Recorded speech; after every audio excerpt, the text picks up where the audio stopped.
Hello, ladies and gentlemen, or is that how they say it? Whatever it is.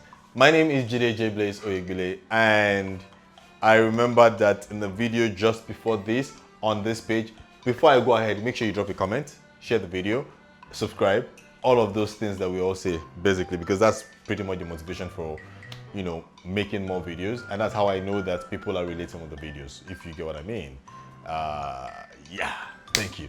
So basically, again, the last video, or one of the videos I posted before this, I was talking about how to use your eyes. I said a lot of things about that.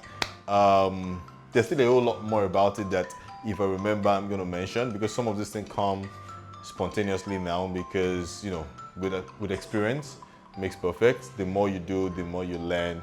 And again, some of these things are the things that work for me, so you have to be very intentional about what you do, and so that you don't go on set and you start looking like a fool.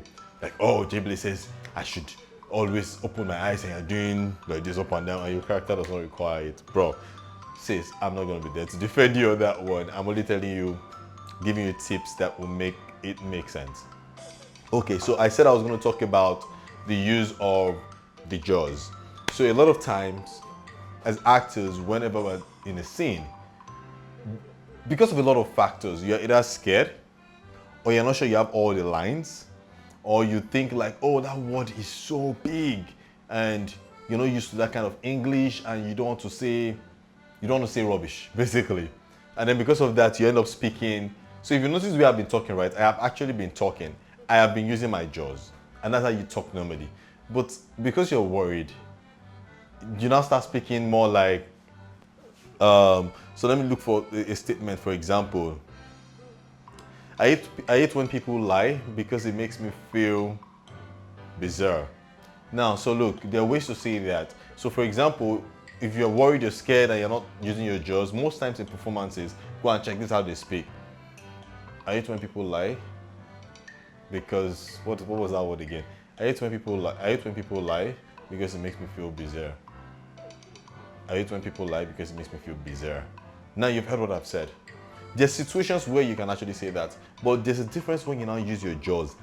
You have to unlock this shit, like, make it free. And that's why you see that there's some things called mouth exercise. You see people going outside before a performance and they're just screaming, or you see people like on set, you're just doing or people chewing gum. All these things are exercise to make sure that you can free your jaws so you can talk, especially when you're under tension.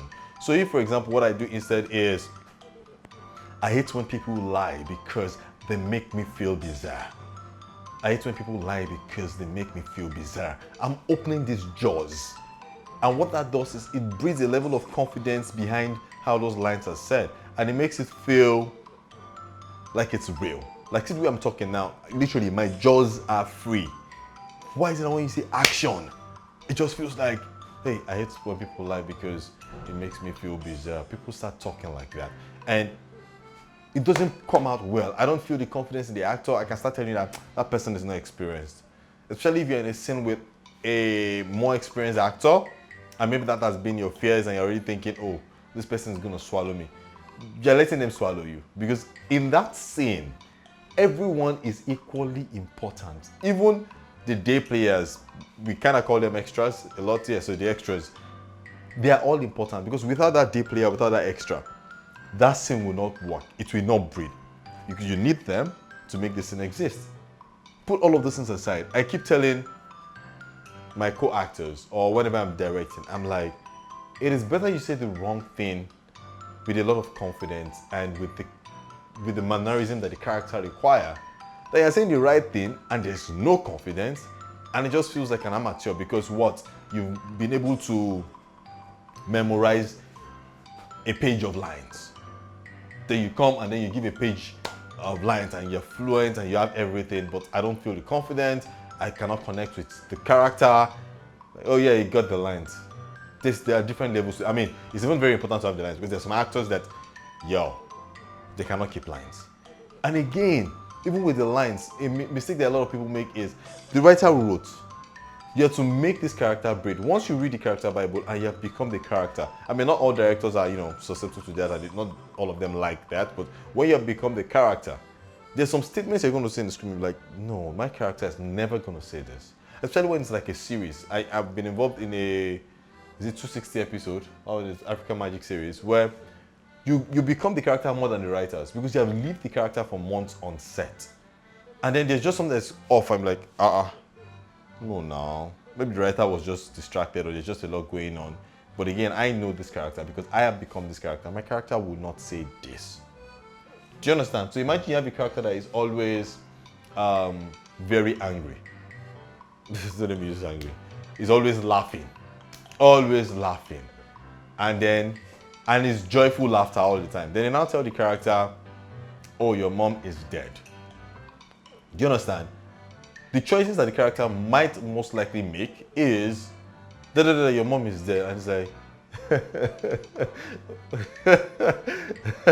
now, he's still laughing, but there's a different undertone to it. There is some form of sarcasm, there's pain in that laughter, there is disbelief, the person is still in denial, but those are the choices. Unlike this, your mom is there, like, what?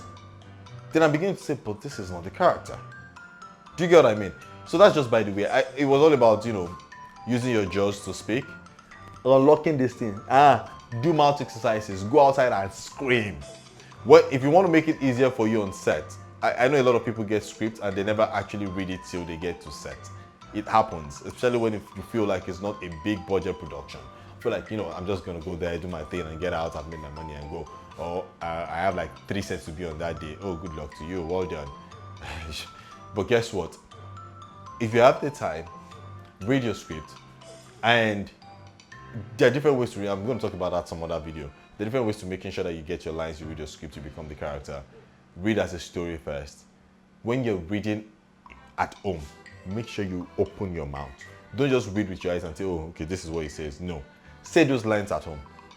Try 2-3 ways that you feel like I can deliver this character. Now, guess what? You have gone from trying to know the lines to the different ways you can deliver the lines. When you get on set, it's no longer going to be about, oh, I don't know the lines, or I am worried I might forget the lines. Guess what? It is a film. There's something called editing. There's a director on set. If you forget the lines, we can cut. 2, there's something called improvisation. I'm praying that your co-actor is, brilliant enough to understand you. You might forget a line and the co-actor cues you. So if, for example, your line is, when I'm done at the salon, I am going to the market. And then you get on set and you go, when I'm done at the saloon. I don't know. And then your co-actor realizes that, okay, like, and that information is needed. Maybe that market is very important. Your co-actor just goes with, you don't know? So where are you going to after that? Oh yeah, I'm going to the market. Guess what? It's improvisation and it's as real as possible. Do you understand? Do not be scared to stutter. As human beings, we stutter. I'm sure that if you check this video from the beginning till now, I probably have stuttered in 1 or 2 places. If I have not, I just did that now intentionally, but yeah, you get what I mean. Do not be scared to stutter. Do not be scared to make mistakes. We're going to pick up. More importantly, be more interested in becoming a character, delivering, and making sure that it's not just acting. It's not you don't feel like, oh, wonderful actor. The performances that you're gonna have where someone comes in, we're done with the scene, and you can see everybody clapping, oh my, dope. And if the performance is even about you trying to check a girl, I'm giving you like the easiest form of scene that you might think, okay, what about this kind of scene? So if the performance is that you're trying to, ask a girl out and everybody's like, Steve, Reese, dope. Yeah, I'm not saying that's not good. It can be really good. But guess what? Somebody else can check a girl and then you'll be seeing, and they're done, and the people are like, oh, that's so cute. And they feel it. Like they actually feel it. Why? Because they can connect and it felt real. I watched a video where, I can't remember his name. I watched too many videos. And that's what you need to do. You need to learn. All the information you need is pretty much online. I watched the video and then the person says that when you and your co-actor are reading, like on set, probably in the green room, or whatever it is, and you're trying to read for the scene, and then maybe you're not even with the script. Even if you're with the script and you fold it and it's in between your arms, do you get? And then you are reading, and then someone is passing by, and the person comes in between and tries to understand what is going on in terms of the conversation, and does not even realize that you are reading.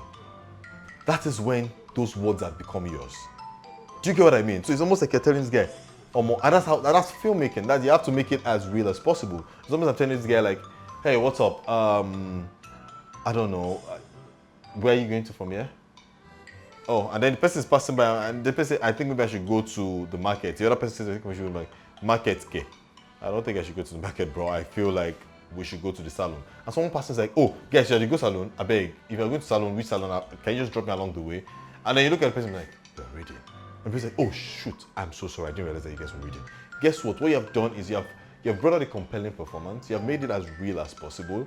And all that's left for you is to listen to what the director wants to say. To what's the direction. Hey God, actors, you need to understand something. It is the director's film. I'm just saying that because I just remembered something. It is the director's film. If the director wants to shoot a scene without makeup, he wants to shoot it, don't worry.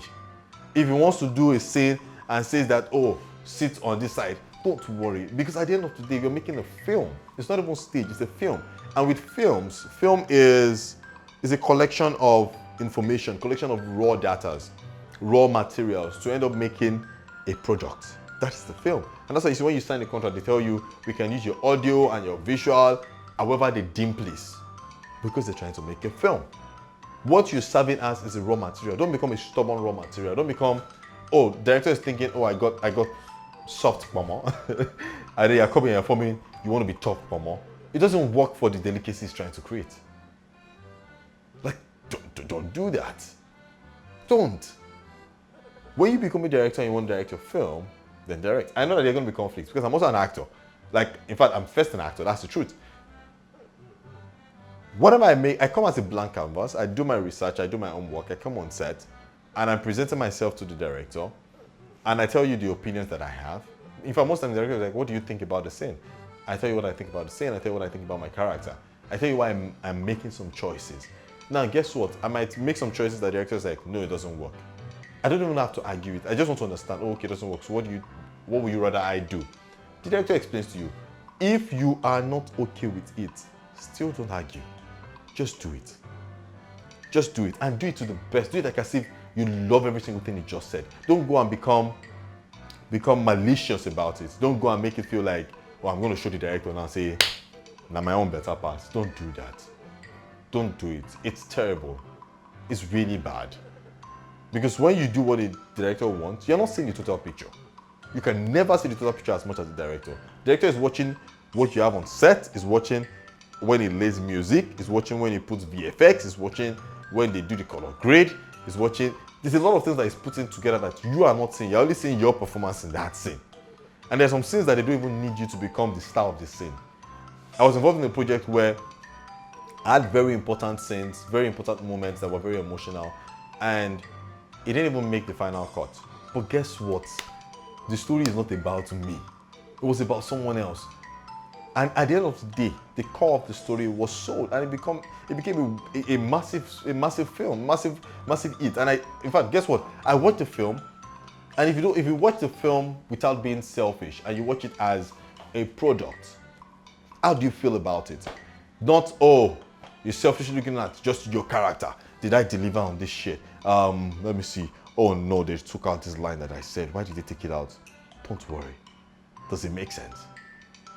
Anyways, I have branched too much from talking about the jaws to a lot of things, and that's because I'm so passionate about filmmaking. I want the industry as a whole, that's Nollywood, to grow.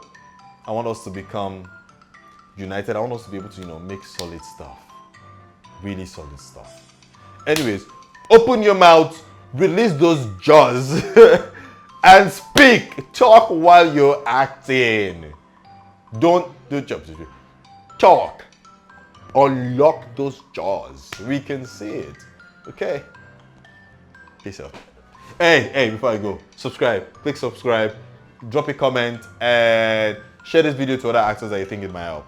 That's it.